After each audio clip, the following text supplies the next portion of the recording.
অতি বাম ও অতি ডান মিলে সরকার উৎখাতের ষড়যন্ত্র করে ও জনগণের সাড়া পাচ্ছে না বলে মন্তব্য করেছেন প্রধানমন্ত্রী শেখ হাসিনা।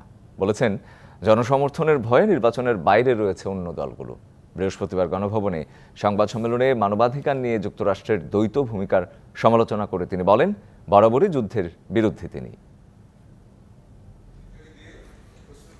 24 থেকে 29 এপ্রিল থাইল্যান্ডে অনুষ্ঠিত ইউএন এসক্যাপের ৮০তম অধিবেশনে যোগ দেন প্রধানমন্ত্রী শেখ হাসিনা।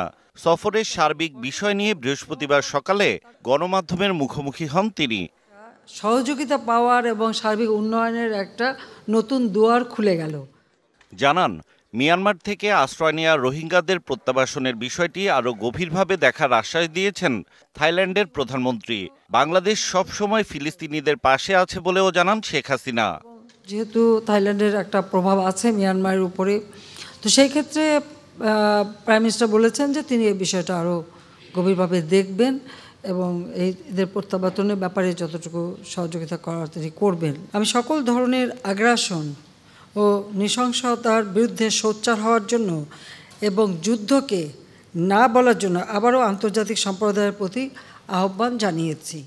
ষড়যন্ত্রের মাধ্যমে নির্বাচিত সরকার উৎখাত করে কারা ক্ষমতায় আসবে প্রশ্ন ছুড়ে দেন প্রধানমন্ত্রী। ঠিক আছে, তারা আমাকে উৎখাত করবে, পরবর্তীতে কে আসবে তাহলে সেটাকে ঠিক করতে পেরেছে? সেটাই তো আমার প্রশ্ন। কারা আসবে, কে আসবে ক্ষমতায়, কে দেশের জন্য কাজ করবে, কাকে তারা আনতে চায়, সেটা কিন্তু স্পষ্ট না। আর সেটা স্পষ্ট না বলেই তারা কিন্তু কেউই জনগণের কোনো সাড়া পাচ্ছে না। সাধারণ জনগণের মতামত, যুক্তরাষ্ট্রের পুলিশ যেভাবে দমন করে বাংলাদেশের আইন শৃঙ্খলা বাহিনী সেই পদ্ধতি অনুসরণ করে না বলেও মন্তব্য করেন সরকার প্রধান। যারা আন্দোলন করে করুক, সেটা তো আমরা তো বাধা দিচ্ছি না।